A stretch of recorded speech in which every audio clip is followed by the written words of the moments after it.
Hey, this is Tim, and we have one of our, I'll say, celebrity chef coaches. We got James from Restaurant Zoe. It's one of my favorite in Seattle. So it's good to meet the man behind the food. Thank you. Thank you. So you had a lot of deep information here, and I was just kind of curious to see what was your first experience with this with this style of cooking. Honestly, the first time I ever heard of sous vide cooking was in 2001, and what the guy was doing back then, this is long before anyone could afford to even use this equipment. The guy, had a Ziploc bag, and they tied a piece of string around it, and they put some cream and some celery root, and they threw it in a pot of water, you know. But that has evolved. The first time I ever actually cooked sous vide was with Jason Wilson, where he was working at Crush in 2008. And I had I read a lot about it. I just never had the opportunity to work with it. And that was right around that same year when the Thomas Keller book, Under Pressure, came out, which is when it became extremely popular.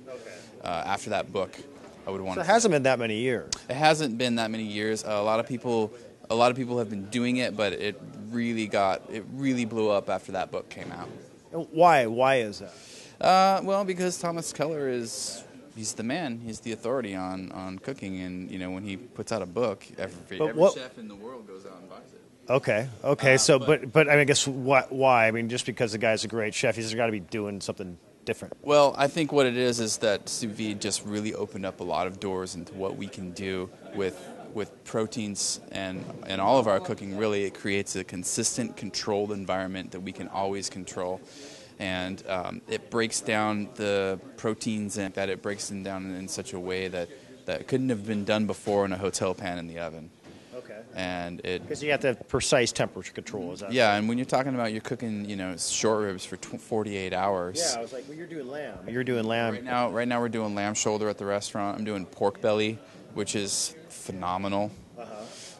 And the lamb's heart, which also is a really amazing way to cook. Yeah, you were saying it's... What are some of your experiments that you've tried that you see... I don't know, what are some fun things you've just... I've tried a lot of foie gras in the circulator, doing foie gras terrines. That's a really interesting way, like what Chef Sean from the Book Bindery was doing there with this pâté de campagne. Cooking it sous vide inside of a terrine mold. Oh, wow. So essentially, what I try and think of is, before there was sous vide, how did we cook? We braised, we roasted, you blanched, steamed.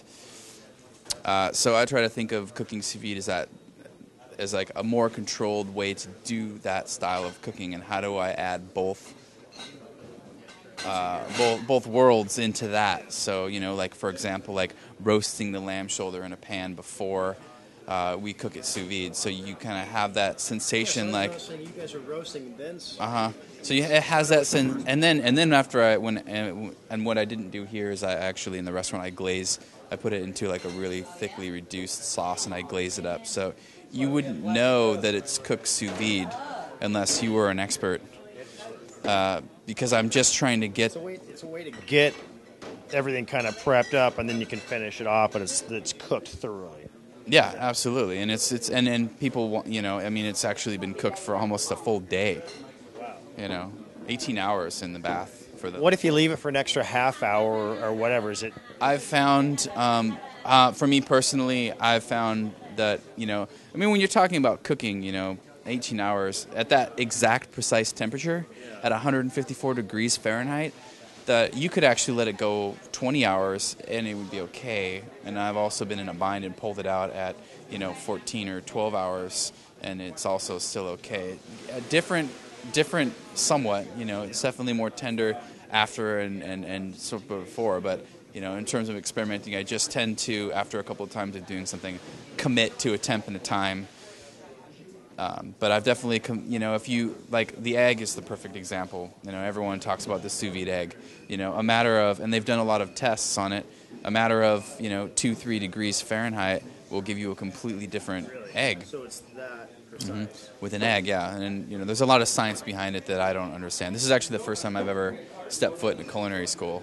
Oh, nice. So it's kind of interesting in here. But, there's a lot of science behind it that I couldn't answer. So I guess the next question is, what do you find exciting, and would you suggest other people get their knowledge up and start to play in this area? I think what's exciting about it is those of us who have been cooking for a really long time, that this is a fairly new technique. It's a great tool to add into our repertoire. Like I was saying before in my presentation, it's there's just so much you can do that I think is still unknown. That as we play around and you think like, oh, back in the like say I used to poach foie gras. Well, why don't I try poaching it in the liquid in the bag in sous vide, and then you got to playing around with the times and the temperatures and cooking vegetables. Always really interesting. Quince, the fruit quince is a really interesting one to cook sous vide. It doesn't because you can cook at a lower temperature and very precise for a very long time. Yeah, so when because when you're dealing with say for example a convection oven or a combi, which I've never really worked with. There's a lot of indiscrepancies in the oven works based on a heat flame that turns on and off and on and off, and it's inconsistent. Okay. So it's not possible to cook that way in an oven. Water bath that really surrounds. It's just a perfect medium for. Yeah, and it breaks down the fats and proteins in a different way, and you get that texture that is just indescribable. So people are probably curious to now come visit you at your restaurant, pub yourself out. Like, what's on the menu? That's awesome. And where is it? Restaurant Zoe is on 14th and Union in Capitol Hill, down Seattle. And I would say one of the more interesting things that we're doing right now is a blood sausage cooked sous vide.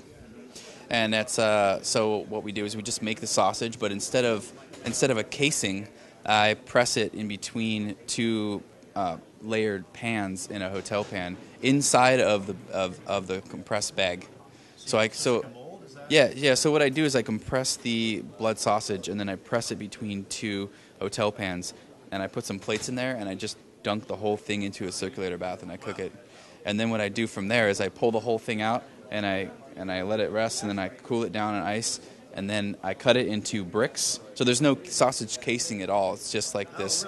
It's there's sausage without the blood sausage without the casing. Because blood sausage is very wet. It's hard to work with.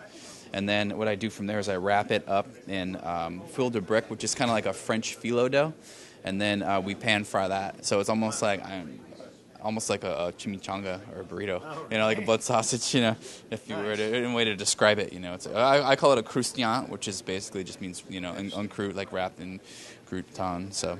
Okay, two more dishes. What else do you got? Okay, I would say the other one that's one of the more popular dishes that I have right now is duck confit, which has been on the menu since we opened.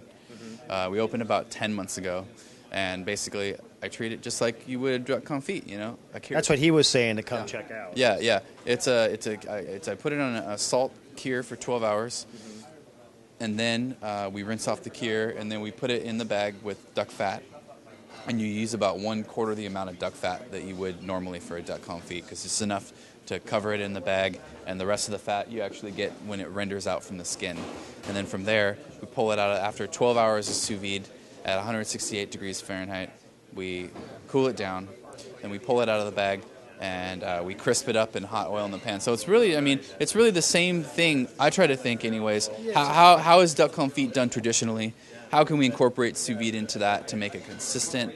And again, you're poaching duck confit in the oven. Say, I know some restaurants I worked at have done it overnight.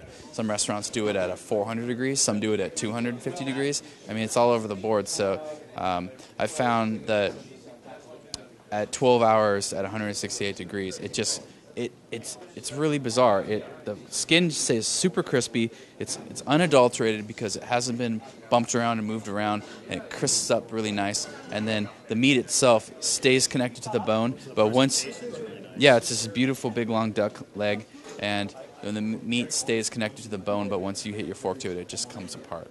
It's phenomenal. We should probably stop on the duck because it's almost lunchtime. Or do you want to do? What's the last one? We're not open for lunch, so. So for dinner time, you have to try the duck. It sounds completely amazing. I guess I'd have a question. And the last question is, how does this drift into home kitchens? I think people are actually cooking home sous vide already. With these cookbooks that are coming out, like the Under Pressure cookbook, and a couple of other cookbooks that I've seen recently that are, more home home cooking, there is almost always a little section there on sous vide. I think when the market's there and the price comes down and people see the chefs that are using sous vide cooking at home, that you'll see it in the home a lot more. It's easy. I mean, it's incredibly easy to do, and it's consistent, and it's a great way to preserve your food if you have a dinner party and you want to cook something sous vide. I mean, that duck, for example, or even the lamb shoulder, it will hold in that bag in its own juice for up to a week and be fine. Wow. I mean, it really preserves the food well. Well, cool. Thanks so much for your time, and